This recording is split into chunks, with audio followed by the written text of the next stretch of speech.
quick reminder, my filmmaker retreat in Joshua Tree is October 1st through the 4th, 2026, year 5, everybody.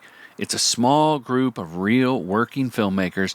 I want you to come be a part of a special community, take part in honest conversations, and just take time to think out in the desert.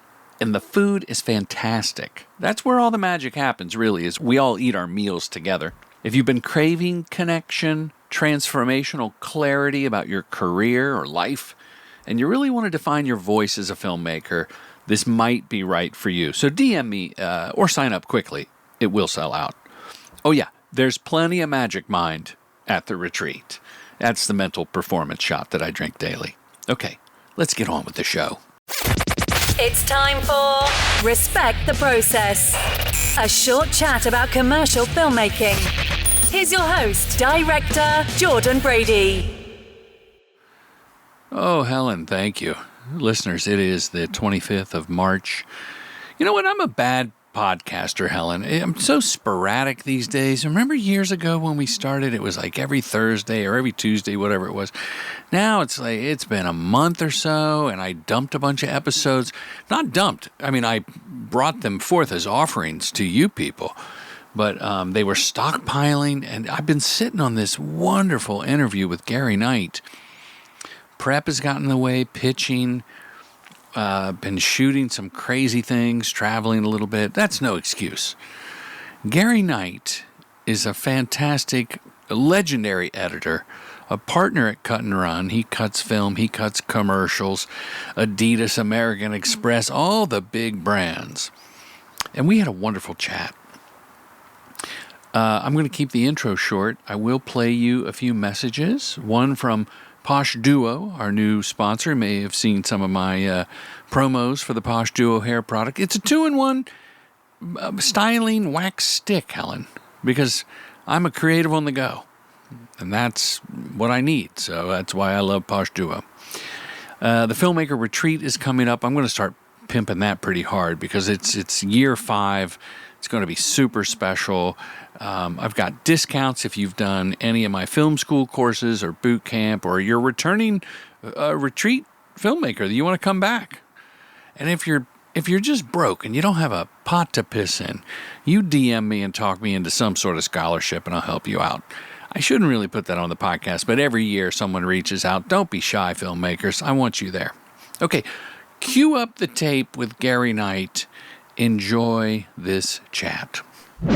You're a senior editor, an industry legend, partner at Cut+Run. Yeah. Why would you want to be on my podcast? That's the first question. Right. What the hell do you care about a podcast? I think it's always interesting to share experience and to really, there's a craft of editing I think everyone, needs to know about. Not everyone, but, people. Anyone that gives a damn. Sorry? Anyone that gives a damn. Anyone who gives a damn. I mean, sometimes, it gets taken for granted a lot of times. And I've been doing it a long time now. There's just a lot of experience that you can bring to the table for a lot of projects, I like to share the love on the podcast of editing, really, because it's a great thing to do. Well, I appreciate that. Yeah. Everyone listening right now, not everyone, but many listening right now, are filmmakers interested in commercials. They have to edit their own stuff. They're editors that want to direct. They're directors that hate editing. Editing is so cool. Well, how should I say this? When you're starting out and you want to direct, who's going to edit for that person that doesn't have a reel? So you have to learn to edit. But I think that you fall short because you don't have an objective eye and you don't have the muscle. So you're kind of hurting yourself. How can a director get an editor to cut their stuff? I think primarily it's ask anyone. Ask any editor. They love editing. They would always, personally, I'm always flattered when people say, would you mind? Or, it's like, yeah, of course. It's, it's what I love to do. So I think, you know, asking anyone that you respect, or, you know, anyone whose work you like, or anyone you gravitate towards. And I think it's, you know, look, I think it's quite difficult for people to, like, once you've directed something, to step back from it, especially sort of early days, you know, when you're very precious about every frame, every syllable, you know, you don't want to lose anything. And I think once someone takes the material for you and really starts to show you something slightly different that you maybe not thought of, you know, those ideas start to springboard, and you invariably end up with something that's more polished and professional. Sometimes, you know, it's just a good thing to have someone be objective about your footage, you know. That is the hardest lesson to learn for many of us. I know for me, one of my first, having come from like indie film where I had to edit myself and read the manual for an Avid that I rented from a wedding video guy, you know, like it wasn't even it was like the composer. Yes. You know what I mean? It was like an industrial video Avid that I rented to cut an indie film on. Very early days, I was trained as a film editor, so I worked in a company when I was 16. I started off, and you know, that was my training, and my sort of entrance into editing was a very old school film house in Soho in London. Was that in London? Yeah. It was one of the biggest. No child labor laws. You could at 16. No, I mean, I got abused, not like that, but you know, there was definitely, you know, £24 a week or whatever it was as a runner, but. You know, there were feature films being made there. Bernardo Bertolucci was in, Terry Gilliam was there, you know, and then on the top floor of this building was like the commercial editors. So we're always a little bit haggard, crazy, you know. It was just this sort of like row of guys that were sort of a little grumpy and stuff, but just so talented, you know. And I got the chance once to work with Jerry Hamling, who was then Alan Parker's editor, who, you know, just when you see someone that's so masterful in their craft working, you're like, wow, that's so beautiful, you know. But you know, the moving forward, obviously, Avid came in, and we worked on we beta tested the very first Avid that came into existence, and a lot of people were very confused by it with the two screens and the arrow, you know, the cursor would go between two, but. It was clunky and big, and you know, military specs, and But what a great the back to what you had said about letting another professional creative person take your material and run with it.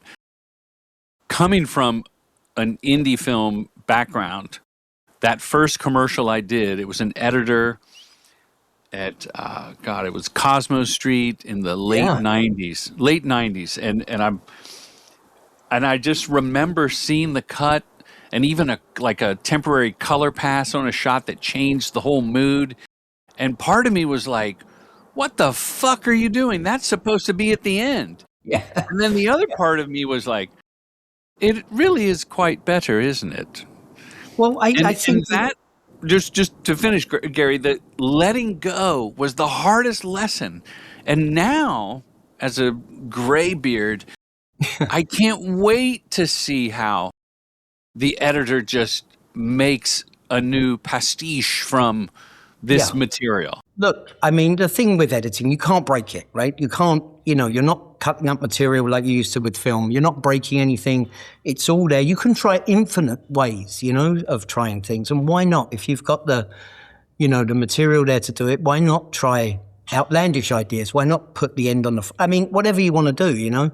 And these happy accidents sometimes make things, you know, brilliant.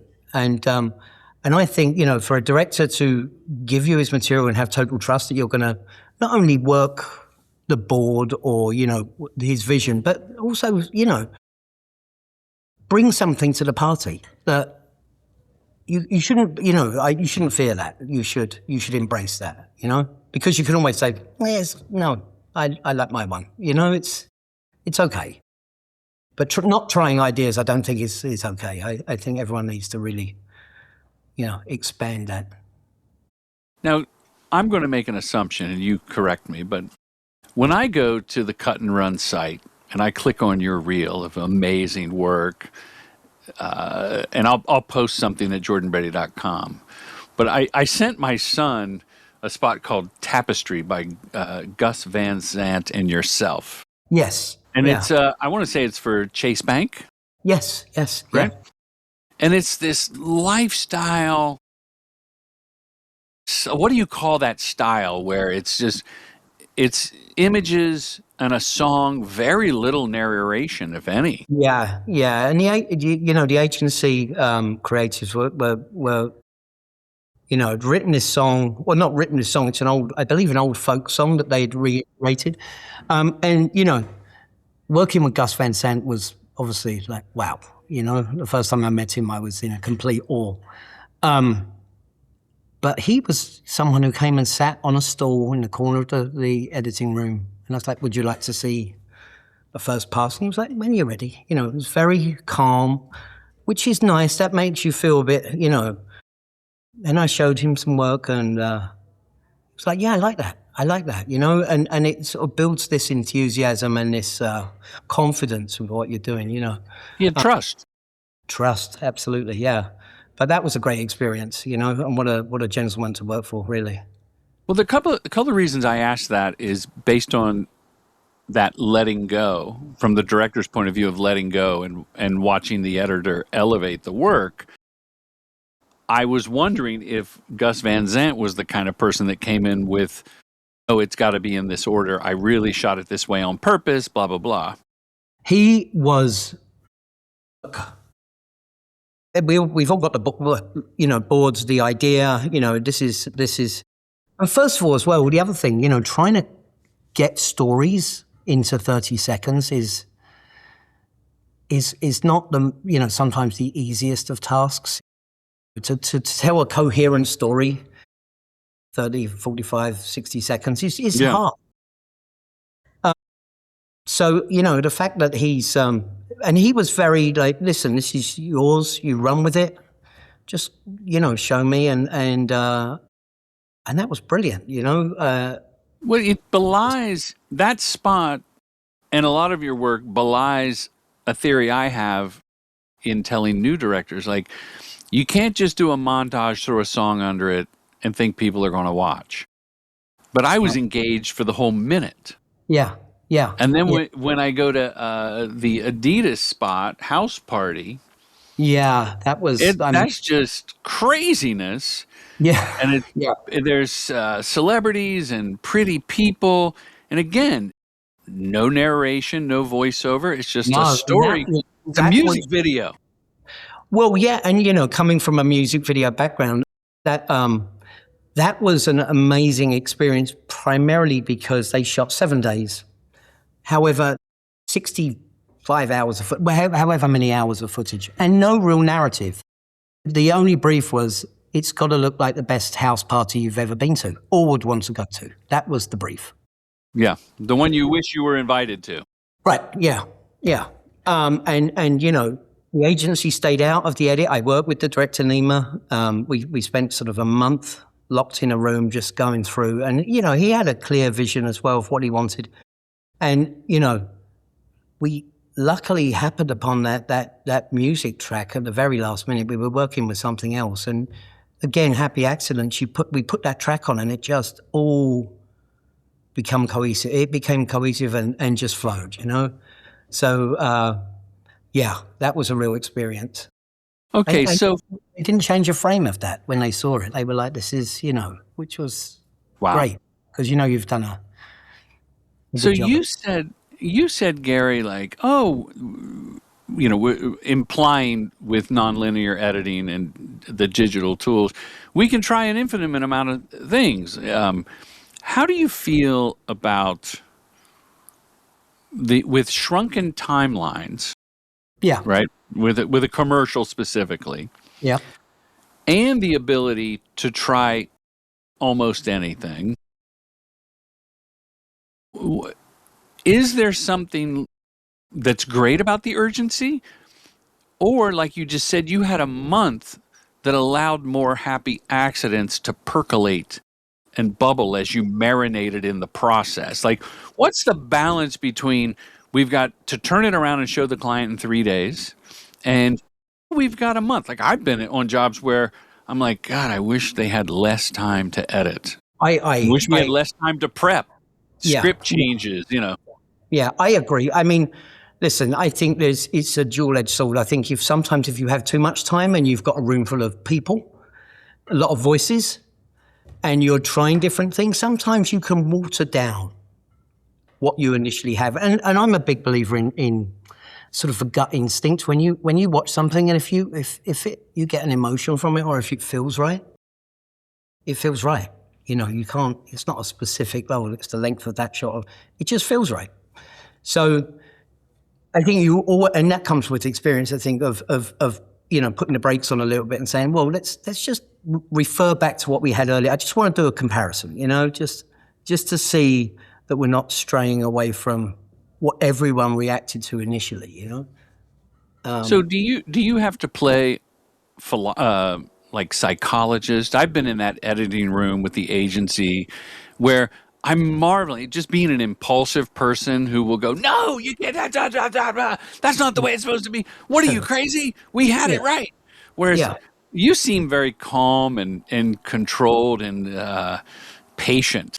The shortened timelines are sometimes beneficial because it does lock you into decisive, ideas and not, just faffing around saying ideas for ideas' sake, But because there are some ideas that are just not, you kind of know are not the best.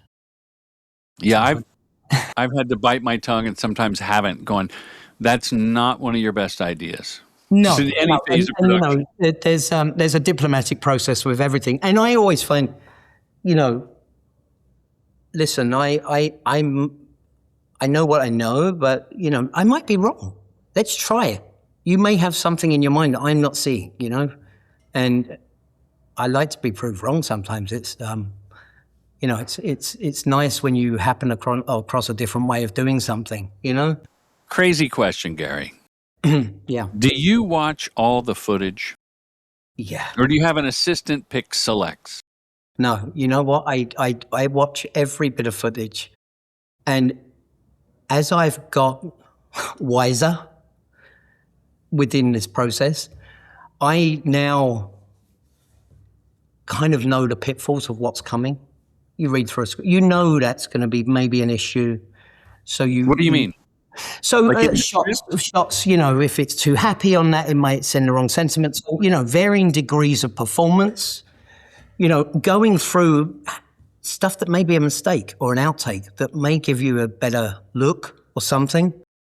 Have that in your selects. Just make a note of it. That's a bit of a backup, and it really helps. That you, rather than turn around, no, we haven't got that. And then someone said, well, can we have a look? And then you go, oh, there it is. Yeah. Oops. I think it's good to have that, and just, watching everything, it starts the old brain percolating. It's sort of, I could do that, but I could try that.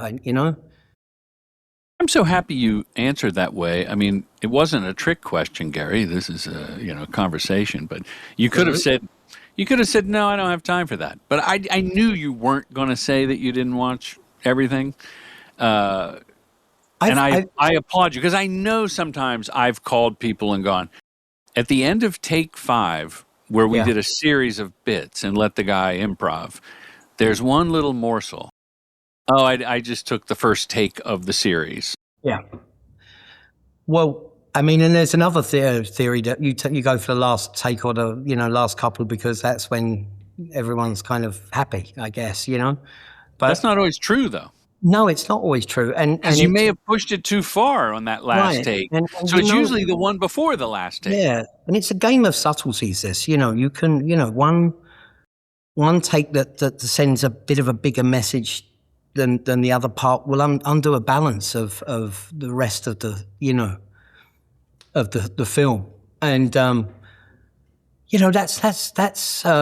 that's the experience you need to sort of look at it and go, that's just a bit too big, or that's a bit underwhelming, or I need to be building this up to this point here. You know, this is looking for the arc, looking for the right tempo, you know, as well of the story or montage or whatever you're working on, you know.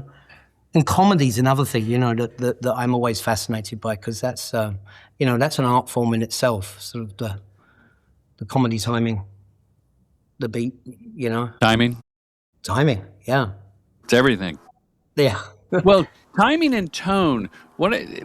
Sometimes as a director doing calls during prep before a shoot, it's usually the clients, and I don't think they need to understand how the sausage is made. That's why they hire you and me, right? But when someone says, like, let's get a big range, we'll get a great range of performance. Yeah. My answer, and hopefully diplomatically, is, well, I think we want a narrow range. So at a certain point you acquiesce and you're like, okay, we'll do it a little bigger, we'll do it a little this. Yeah. And that's always fun, because then the editor I go, here, Gary, and then Gary finds a consistent tone. Yeah. Through the takes. Because Right. you don't want someone like, she's sad, you know, she's sad here and then she's happy and then she's sad again at the end of the commercial. Doesn't make sense. No, that's wrong. But also, you know, it's down to taste as well. You know, my taste varies on certain things where I you know, I like sort of slightly more subtle things that you know, rather than big, you know. I like, you know, looking for moments in, you know, and again, going back to selecting little moments, those little happy accidents, those things that you go, oh God, that looks cool. I don't know, it could be a light flare that just hits a certain, there's lots of things that are, you know, lots of variables there. You just hit it on the head here.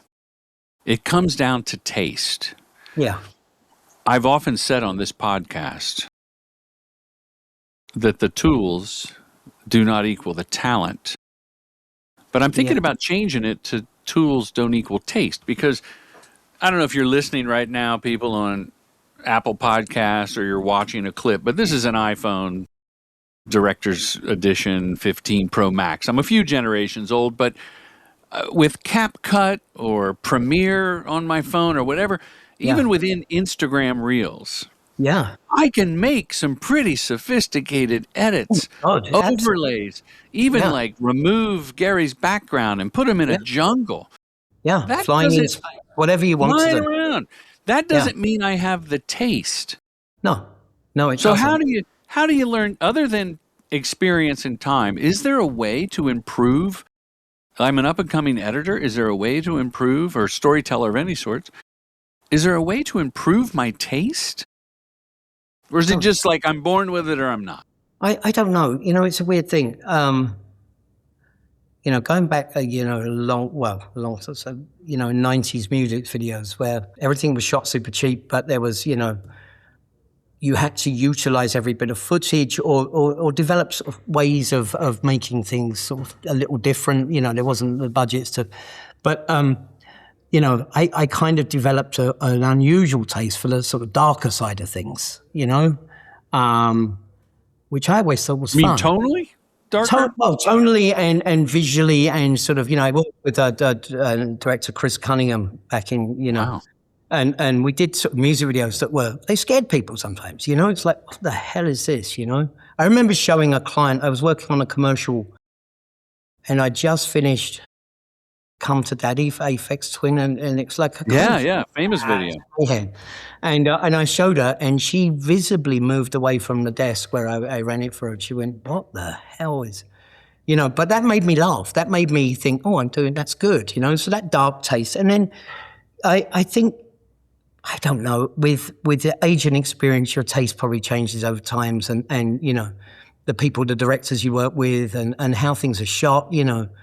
I love beautiful imagery. I love cinematic stuff. I love stuff that sort of, I don't know, just, you know, my taste is it's like a good wine, I guess. It gets better over years, I think. I hope. Wow. Yeah, I don't know the answer. I just think it takes time and reps. Like the more you could just cut for cutting's sake. Yeah. I never profess to be an editor, but I do enjoy it. And I don't golf, Right. but I find editing, even like my social media clips in, Premiere and putting it out and getting the story and the constraints of like 15 seconds or 6 seconds. Yeah. Does a Gary Knight even entertain the 6-second commercial? No, everything now invariably comes with socials, Yeah. And I think that's something you tune into because it's coming. So when I've kind of, when I look through footage now or something, I go, well, that one shot is, let me just type, that's 5 seconds of kind of an unusual bit. I'll just put it to one side because that could be a social, with you put it in the bin for the social. I do, yeah, because, again, it's, with experience, it's coming. People sometimes forget that, oh God, we've got to do this sixes and, whatevers. And well, I threw some together earlier, and they don't generally come with, very rarely do they come with like a solid idea behind them or a purposeful, it's like, what do we have? What can we, salvage out of the shoot? Yeah. I mean, some of it's thought about, obviously, but, there's quite a few times where you're like, okay, here's like 10 ideas, 10 whatever, moments. What's the message you're conveying? What do you need? What's this for? There can't be sound on it. There's, so sometimes that's kind of, that one shot has to do a lot of heavy lifting. Because there's no central, It's the economy of storytelling. Yeah, absolutely. Absolutely. And it's amazing as well, the amount of storytelling you can get into a commercial. I think that just gets better and better. We got the Super Bowl coming up, which I'm looking forward to seeing a lot of. I always love the spot. And every year the ideas get better. The direction is better.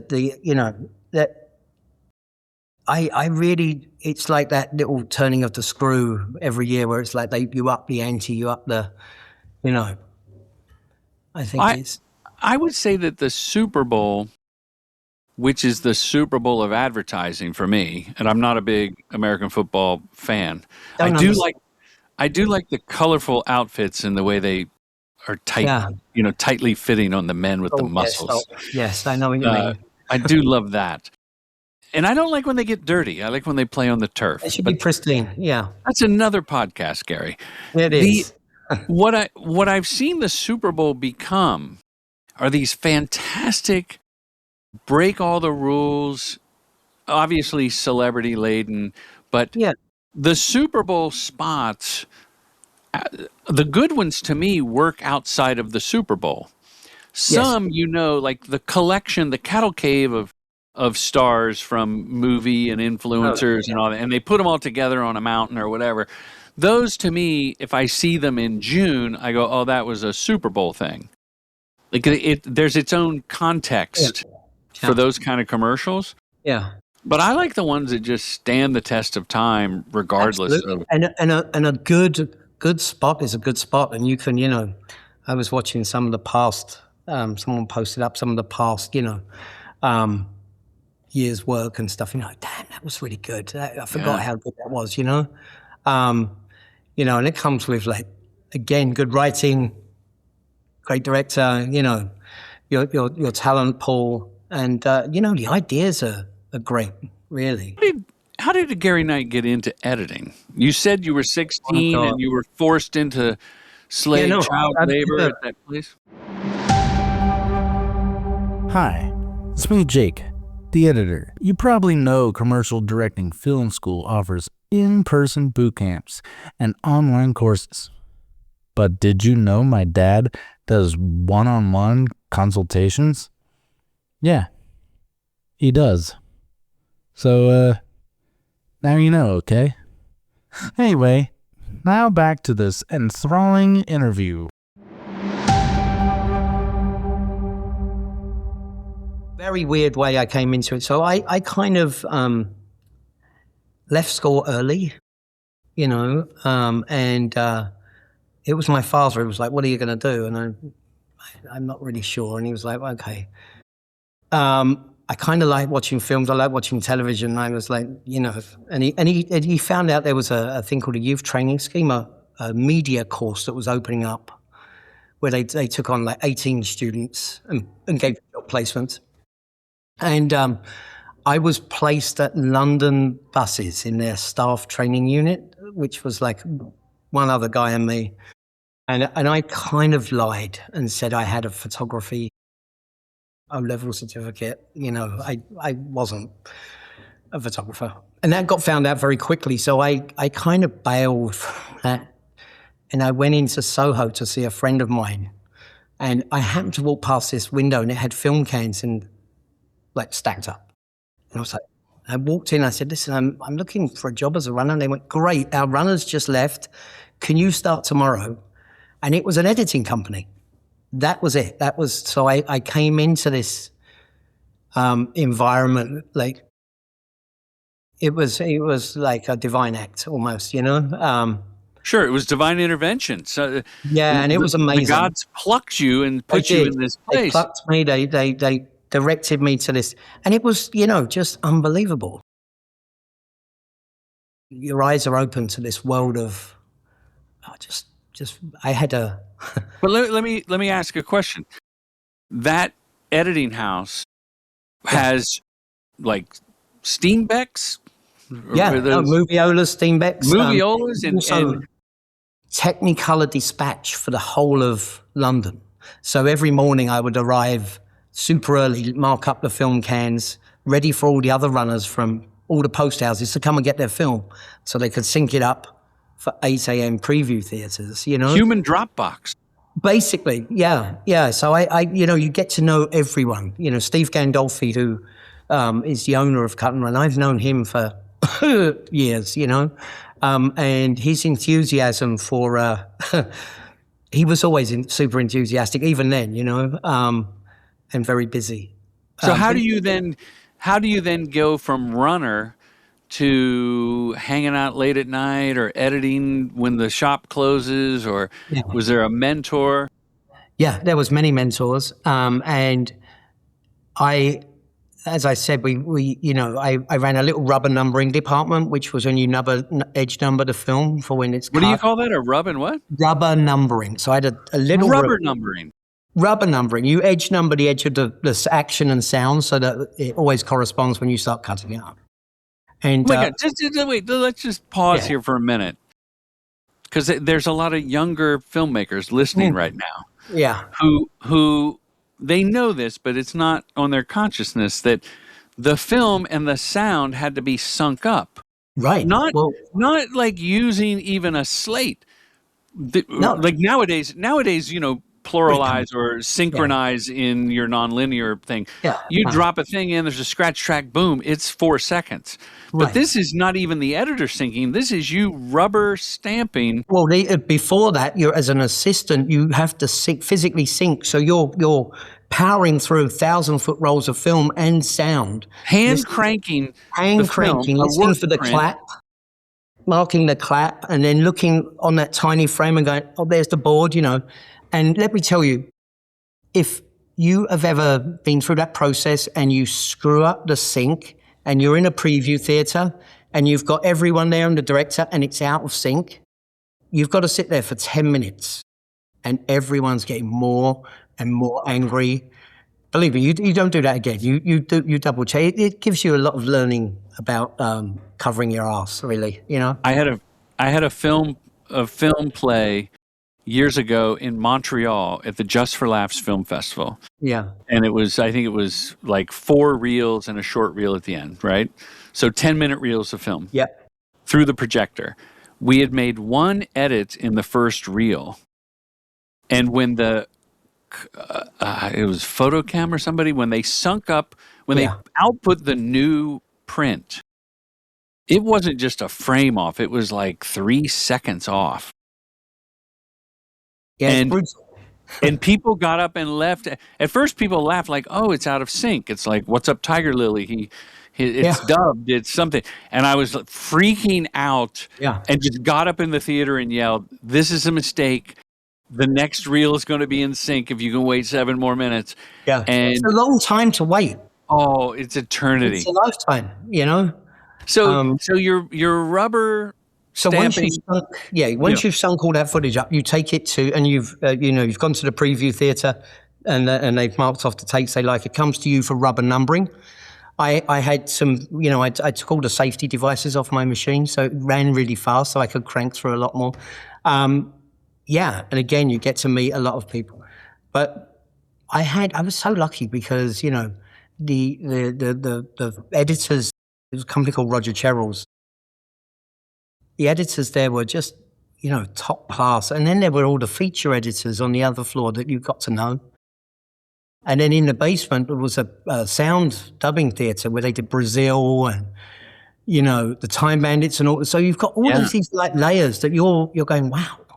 And everyone's accessible. You can talk to them, and just the sense of, the gratitude of being in that environment and watching it all go is quite amazing.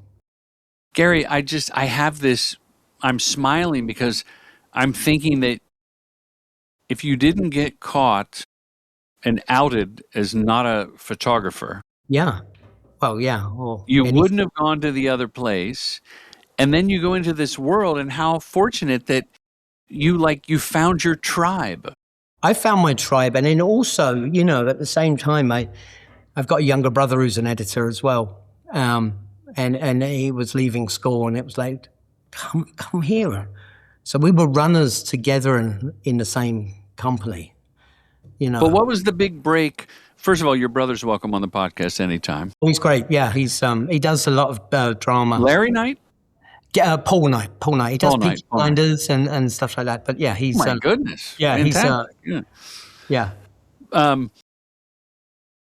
What was the first lucky break when someone said, "Hey kid, hey Gary, put the rubber stamp down, put the rubber marker down, and get over here. I've got to go to a cocktail party. You're going to edit." So I mean, there were a few of them. We did.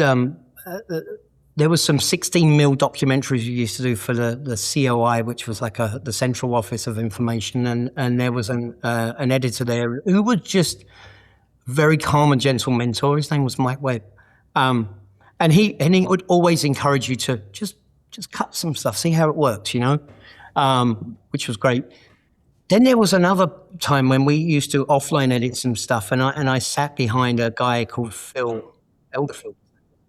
And we sat for hours just making a non-thing. It was just something with music, and we were just playing around. And it was amazing. And he was listening to my ideas. Now, when someone listens to you and says, "Oh, that's cool," and you watch it happen, that's incredible. You're like, wow, I'm not... It's empowering. It's super empowering. So again, it goes back to trust. Yeah, absolutely. And it helps build this confidence. And then, a few years later on, I was working in a company called James Garrett and Partners, which was back then known as the Ministry of Film. I mean, it was like a lot of big name directors. Literally the Ministry of Film, or that's just... No, it was known as. It was the first ever commercial production company in London or Europe, I want to say. It'd been around forever, and huge list of directors, and there were 2 edit suites at the back of this building. When we worked for everyone, and there was a guy called Matthew Longfellow, who was this young director, and he was working with a young band, an up and coming band called Blur, and he's like, "Look, do you want to let's just edit stuff, and he would feed me things, and that was brilliant, and there was no. There wasn't high stakes at that time. It was just enjoyable. So you were allowed that time to sort of get into this thing and just like love it, And then we got into the whole Avid thing was really took off, and that was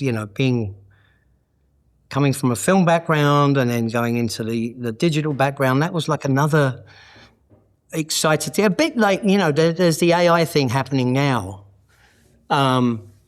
What's that? I haven't heard of that. No, I'm not sure what it stands for. What? Yeah, I don't know what it is. Yeah, but it's an exciting tool. It's a tool. It's another, I don't want to get into that, but anyway, I don't either. I've talked about it so much.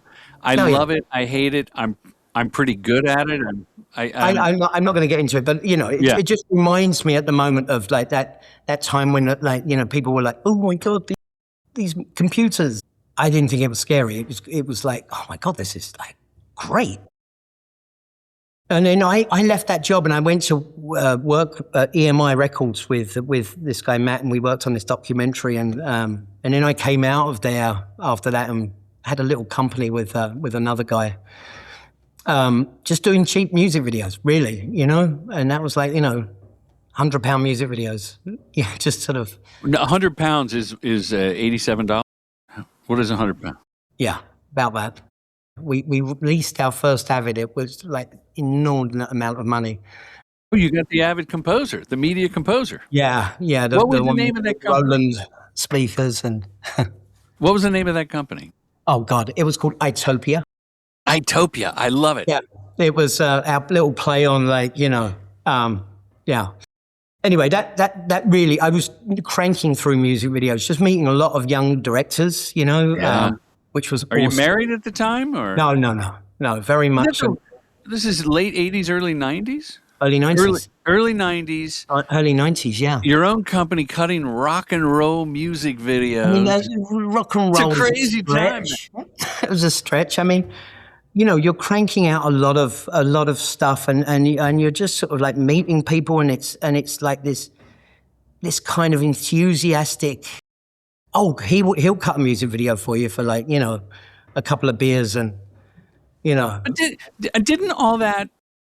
And I'm biased because I've seen and love your work. But didn't that inform everything that you're doing now with big brands, especially these, 60-second montage music-driven pieces? This is absolutely. This is exactly what you've evolved from. You take Itopia that knowledge, days. as I was saying earlier, you take that knowledge of you may only have 40 minutes of material, for a 4-minute video, and you're utilizing it, and you're having to be creative about how you're not repeating stuff, or you have to get like crazy, creative. So I think that certainly informs everything now, because you're aware of what you can get away with. Sometimes there's ways of shorthanding, or it gives you another thing in your toolbox. Another arrow in the quiver. Another arrow in the quiver. That's nicely put. This episode is brought to you by a new sponsor, Posh Duo, the original 2-in-1 hair and beard styling stick. I use it. It's made for filmmakers, handcrafted with beeswax, tea tree oil, a fresh hint of citrus, and a single Viking tear. Listeners of this show respect the process, get free shipping, and it comes in discreet packaging. There's a link in the show notes. Get the posh look. Let me switch gears and ask you about the movie The Stringer. Movie The Stringer. You're not in The Stringer? No. Oh my God, Jake, cut that out. There's a movie called The Stringer. This won't be in the podcast. No. But is it porno or something? No, it's not porno. It's a documentary about a photographer.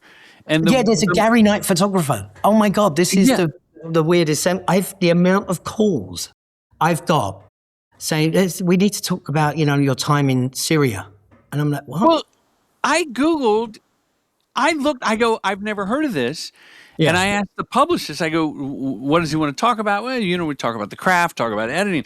I'm like, so I find this, I go, well, when did he have time to do this? And then in this conversation, you bailed on the photographer. You got busted for not being a photographer. That's really funny. How that's is he really the funny. Stringer? Yeah, no, that guy's a prolific wartime photographer. Yes, and a lot of books and stuff. I'm not him, so this will probably shorten this podcast down for another 10 minutes now. Gary, I'm so happy because I didn't watch it. I've only seen the trailer. Because if you know how many, I'm like, no, wrong Gary. Yeah. Because his name comes up as well when you Google it, as if you put Gary Knight editor, his name comes up because he's edited a lot of his own photography work, So. Well, I actually Googled a picture of him, and you look similar. You're much younger, I believe. Super, more handsome. More handsome, virile, yeah. That's too funny. Yeah, that's hilarious. Okay, Gary, I have a criticism. Oh, dear. If I go to Cut+Run and I click on your work and about Gary Knight and I scroll down, there's a Q&A with Gary. Friends call me Gaz. Gaz. Gaz. It's an English, it's a very English thing to shorten someone's jaw. Your jaw. Sausage? Sausage is on there? Okay, so that comes from, and this is rather embarrassing to say, but I'm not great with names. So whenever I have a room full of people, I'm like, oh, sausage, have a look at this. And people go, oh, he called me sausage. And is that a term of endearment in England? Yeah, it's a term of, you're such a sausage, it's a term of endearment. And in the US, it's become a little tool or another tool of oh, sausage, have a look, see what you think. And it's a nice, when people engage, I think, they don't get offended. Yeah. Sausage. Yeah. Okay. If that doesn't sound too weird. Now, here's the next one on your website. My hero your answer is my father. Yeah. He was the one who pushed me to follow my dreams. Yeah, well, so I mean. Earlier you said when you quit school, he goes, okay, what are you going to do, mate? Well, I mean, it's a lot more involved than that. I mean, to the point where he went to the local library, he found out about this course. He called the college and pretended he was me and got me the appointment. And he took me up there to make sure I actually went, the following day. That's so sweet. Your dad's the original helicopter parent. Yeah, no, he was literally, the person that was like, no, you're not going to, do nothing. That's so sweet. He actually phoned the school as you. Yes. Which I don't know if that's fraud or not, but yeah, we got away with it. And he bought me library books home. He bought me library books home as well about photography. And he was like, just chin up. Like, they're going to ask you some questions. Just. Well, it paid off. Yeah. Very lucky. I'm very blessed. This one, Gary, bothers me. Oh, dear. 3 words that best describe me are, and your answer is editor, editor, editor. Couldn't you have said that with one editor? The fact that you didn't edit that down to one editor is a bit concerning. I was covering all my bases. That's all the emotions. Depends how you say it. There's 3 different reads in there for you. Well, give me a different read, because I think I didn't do it justice. Well, it's like editor. Editor. Editor. Okay, you got big, small, and thrown away.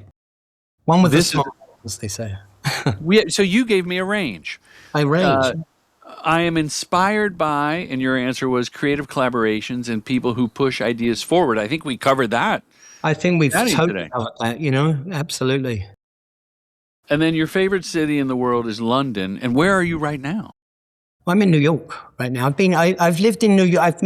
So I moved to America 2001. And at that point I was with a company called Final Cut, and we'd open an office. We'd open an office here. So I came out, many, many moons ago. But yeah, I've primarily been in New York for all of that time. Which is obviously, yeah.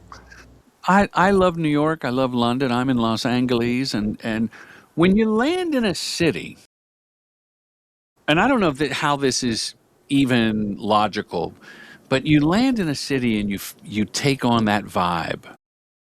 Yeah. Right? Like when you step off the plane in LA, you're like, okay, baby, let me grab an In-N-Out and go to Beverly Hills. And in New York, you're just like, as soon as I walk out the door of a hotel, I'm on hyperdrive. I'm walking faster. It's just amazing. Does that affect the editing? No. The vibe? I'm saying no. In those early days when you can pass too. You can go. Many have said, Jordan, that's a stupid question. I don't think it's a stupid question. Just I don't. Maybe it sort of permeates a bit, and you sort of you adopt some of those.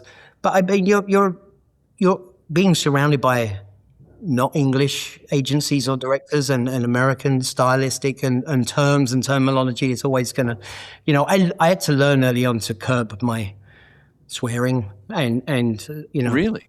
well, just to not be so kind of British sometimes. Not a lot of people my accent was a lot thicker then, so not a lot of people understood. I remember I had an agency and they sat behind me for like 8 hours and I was like, yeah, editing and like very enthusiastic and they left and the producer came up and said, we've not understood a word you've said all day.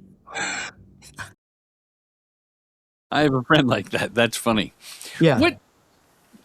So what advice do you give someone that wants to get into editing in commercials specifically and aspires to be at the level that you're at? I would say try everything, whatever you could get your hands on, and I think research in terms of what appeals to you stylistically or, floats your boat in a certain way, what you gravitate towards. Drink that stuff up and reach out to people. I think, personally as an editor, if someone sort of said, do you want to come on a podcast? I'm like, oh yeah, thanks. That's flattery. Likewise, if someone reaches out and sort of says, oh mate, I've seen your work. Really? It's nice to hear that. And I think a big proponent of, everyone should try this or have a go at it and, reach out to the people you admire or want to hear, gravitate towards, really. Should they do editors' cuts of commercials or shorts? Yeah, why not? I think throw everything at it, I'm a big one for, sort of back in the day, I would do this thing sometimes where you have a little edit off with your assistant. So you've got everything's on the server, so you can, someone can have an Avid, I can have an Avid, and you sort of play around. You have your couple of hours, I'll have my couple of hours. Let's meet up, just sort of see. And it was always amazing because, first of all, the problems that sometimes happen or when you're putting stuff together and you're like, damn, I haven't got a close-up, or if it's not quite working, they start to see as well and they're like, oh my God, it becomes, you become a little more of a solid team because you're You've both had time, if I'm understanding, you've both had time to work alone and go through the footage and formulate a plan. Yeah. And then putting those two plans together, you're going to glean off of one another. Yeah. And it's only going to elevate. Well, I'm not, I don't think any one person is the ultimate ideas person on any project. I think it's always a collaboration. It's got to be, it's, and wherever those ideas come from. And, if someone's put something together, oh, what do you think of this? And it's good. It's good to, lean into that. Undeniable. Undeniable. I'm going to take that idea and claim it as mine. No, I'm not. But it's, that's the beauty of this. It's collaboration and fun, Well, it's interesting. I'll get your take on this with that, based on what you just said. I turned in a cut to an agency on a spot. Mm-hmm.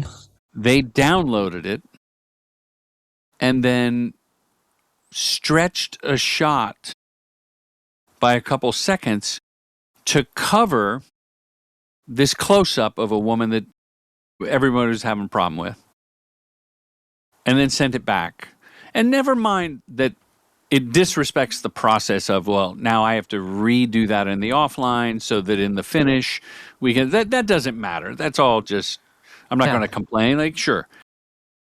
But it was a younger person, and I thought, oh, that's from their side, they don't view that as getting in the middle of things.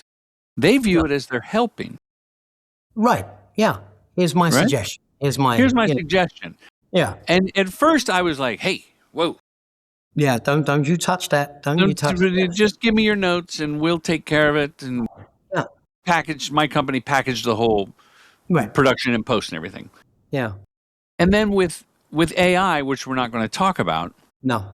I've recently seen even people in the C-suite at the agency, non-creatives at the agency, throw out like an image that they generated in AI based on the art director's image and then the copywriter's image. It seems like the tools, not just AI, which we won't even mention, but even the editing tools are democratized so that everybody can kind of throw a spin on it. And look, I think that's fine. You know, as long as, if you're told the underlying issue of what's the problem here, just, you know, honest, tell me what's going on, you know, not this sort of, oh, we're not really, you know, just be honest. Then I can work on, or we could all work on collaboratively, solutions for that, you know, rather than trying to work out why are we doing this, you know, it just feels off. And you know, you can, I think on experience, you can come up with more creative approaches sometimes than just let's slow this shot down, you know? Yeah, I mean, lean into the experience as much as possible, you know? But don't, you know, that's not to say don't have ideas, obviously. It's just sort of, you're hiring someone with quite a lot of knowledge of how to, you know, craft something. Yes. I have used a similar phrase. Tell me what you want, not necessarily tell me how to do it.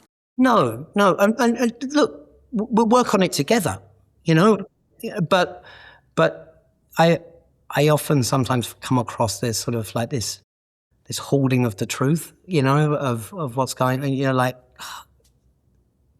just out with it. There's a problem, we can work on it, you know?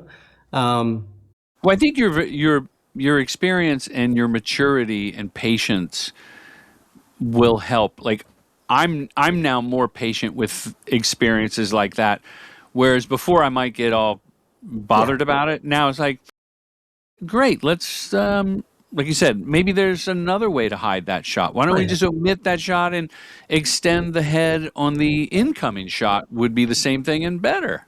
Or go back through, there's some selects there's something that might be unusual. You know, there's a lot of different ways of skinning a edit, as it were, you know? Gary, is there anything we didn't cover that you wanted to cover today?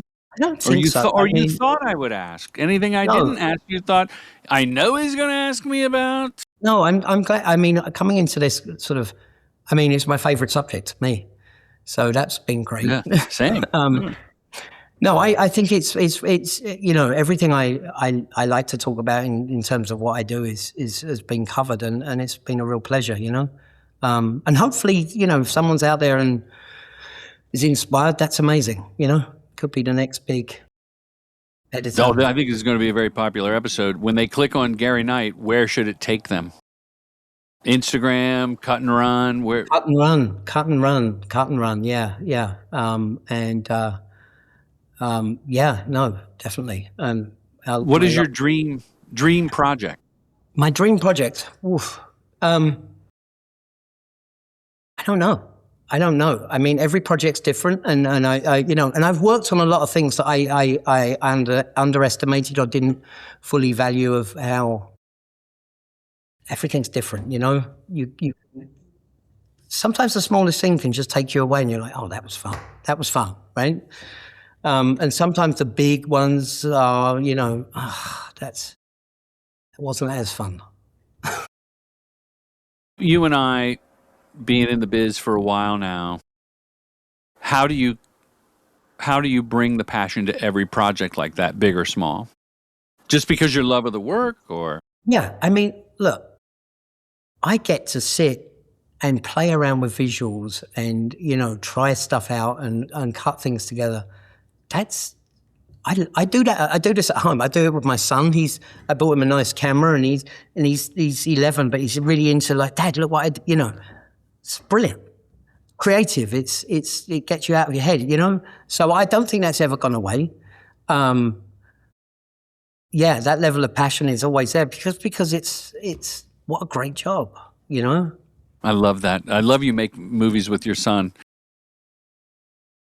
One of my sons is a cinematographer, a talented director, and gave him a camera early on. And the rule that he didn't really follow was if you shoot it, you have to watch it. Because it taught him to hit stop. Right. Another learning curve, yeah. Because if you just hit that camcorder button and let it spray, when are you ever going to watch it? Yeah, which film cameras were always so good, It's sort of, that was a discipline to make you. And I'm so lucky for this podcast. I get to work with my son Jake, who edits this. Oh, hi Jake. Hi Jake. He really has a knack for timing with invisible edits, right? With audio. Yeah. And we won't mention AI, but there is a tool, even on this platform we're recording on, the Magic Edit. Yep. Where it just magically takes out pauses, which I know is a trend. I love the beat, the pause, the breath, the stumbles. So I don't understand how that's popular, but when Jake has tried the Magic Edits and let the AI edit, then Gary, you talk, it's cut it like this. Right. It's almost creating more work. Yeah, no, like I said, these tools, like we use a lot of sound AI tools here as well. Sure. And they're brilliant. I need this track without vocals. It doesn't sound perfect, but it's, you can work with it.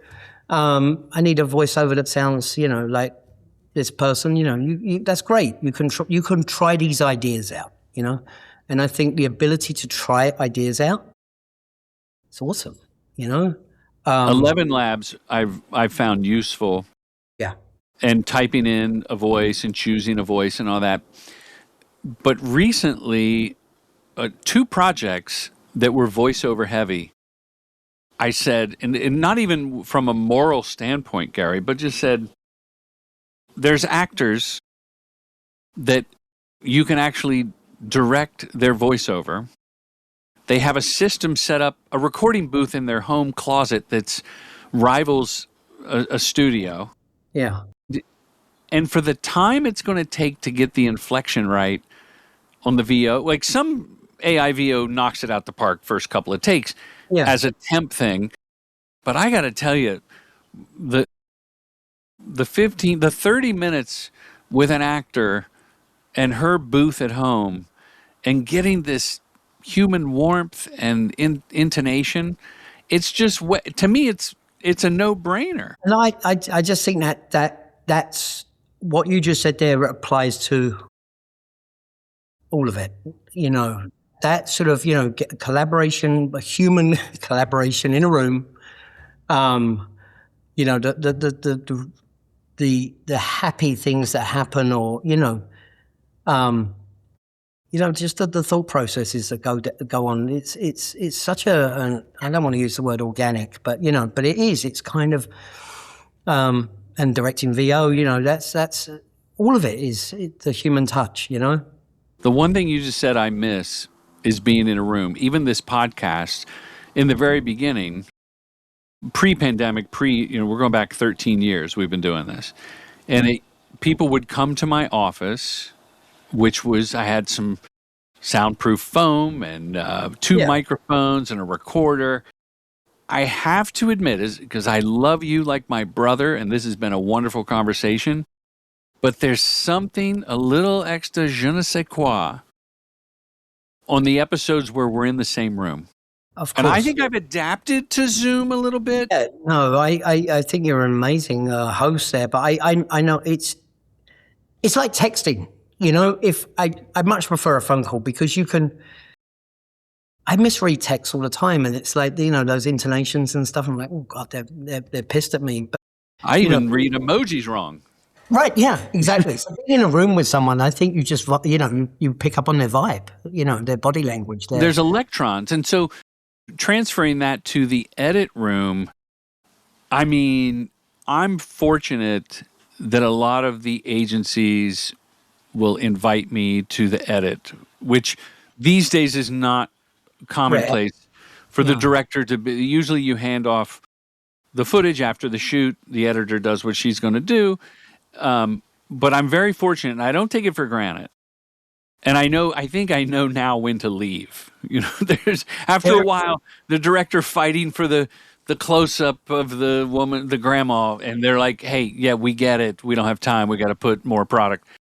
But that said, sitting in that edit room and just, I'm texting, I'm on Instagram, and then I watch, and then we talk, and then we sit, and we go get a soda pop and come back, and you go, is it worth trying a close-up of the cupcake instead of grandma? Those ideas, I don't think, happen when you're sending a link for everybody and everybody watches. It's asynchronous feedback, or we get on a Zoom and talk about it. It's just, there's something missing. And it's hand in hand with the accelerated, or should I say truncated, post-process. Yeah, very, very much so. I mean, this is a twofold thing, and it's something that I always, found slightly strange and it doesn't happen in Europe or Britain really like this. But you hire a director with his vision. Yeah, the director shepherds the cut in Europe, everything. And the agency come in last minute, and not last minute, but come in for. They don't sort of take it over, as it were. But that director's vision and everything poured into the film is sometimes a shame to ignore that when you come to the final process. And I always ask for have you got time to work? Even if it's remotely, can we work together? Because there's things you can tell me that I'm never gonna pick out. There's I showed it for a reason and stuff, and that's great. That's all useful knowledge to me. And the sort of faceless postings of edits. Again, if you've got people in a room, a client, I think they feed off if you've got something good to show them. I'm like, ooh, this is exciting. I think they pick up on that enthusiasm. And it's not sort of you can't ever get that over Zoom. I think knowledge is power, and collaboration is power. That makes for a better product. Those would both make great T-shirts as well. Bumper stickers. I'm actually selling them. So GaryKnight.com. Last two questions. Yeah. Last two questions. Home stretch. If Gary Knight were going to do a masterclass on editing, and I put it up at commercialdirectingfilmschool.com, what would that masterclass be called? Not sure of a catchy name at the moment. Okay, but you can get back to me. Be around the idea of fun, or fun, because it's fun. It should make you smile when you're something hits or lands or something. Would you be interested in doing a master class? Oh, yeah, absolutely. You seem very giving of the knowledge. Well, I just think it's it's not. You don't want to hoard. It's get it out there. It wouldn't be about J cuts and L cuts. Like, people can learn all that on YouTube. No. It's got to be fun and philosophical. Absolutely, enthusiasm, fun. Collaboration. I mean, all of the things we've touched on. And again, I'm going back to no one editor is the seer of all knowledge. That sort of this is my realm, and no one my word is definitive. It's not that. It's quite the opposite. It should be. I love getting like runners in or people in. I'll have a look at this, and I can read their faces, and I'm like, what's wrong? No, it's great. It's yes, and it's like, no, it's don't. Well, it's just this bit. I'm not. And it's like, oh, yes, you're right. It's not quite working. Charlie Chaplin used to play his short film reels for the coal miners that had come out of the mine, and they're at the pub. And he would show it to them for free and sit in the room and watch them react. Yeah. Because they wouldn't lie. No, I used to do the same with my parents. The amount of times I took home, because I would always get an honest answer out of my mum. I'd take the time and go, you have a look at this. She's like, yeah, sure. And then I go, what do you think? She's like, oh, I don't get it. Like, okay, can you, what don't you get? Well, why that? And it's just this honesty of it's not dressed up, and it's like, there are problems. Sometimes you can't see it, because you've been so immersed in. My wife, like Truth Serum, I showed her a cut of a documentary before I showed anybody other than myself. And I think like 6 or 7 minutes in, she hits the space bar. We're watching, in the office on the computer. And she goes, I don't know what the fuck is going on. Wow. I mean, you can't beat that honesty. And you're like, shit, you're right. Well, she was actually more constructive. She goes, I don't know what the fuck is going on.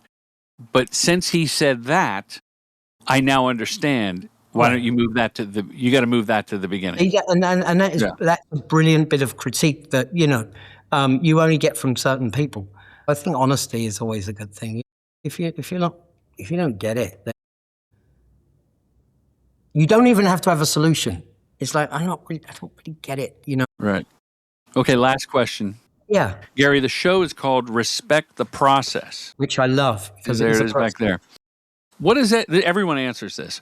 Not the same, but they answer it. It's how we end the show. What does respect the process mean to Gary Knight? I mean, I could, respect the process is just respecting what happens when we do our various roles within a project. I would respect the director, the DP, the set designer. They all have their strengths and their abilities and their expertise. I'm not going to go and say to a DP, oof, really? Just that, really? Yeah, Oof. no, right? Oof, I wouldn't.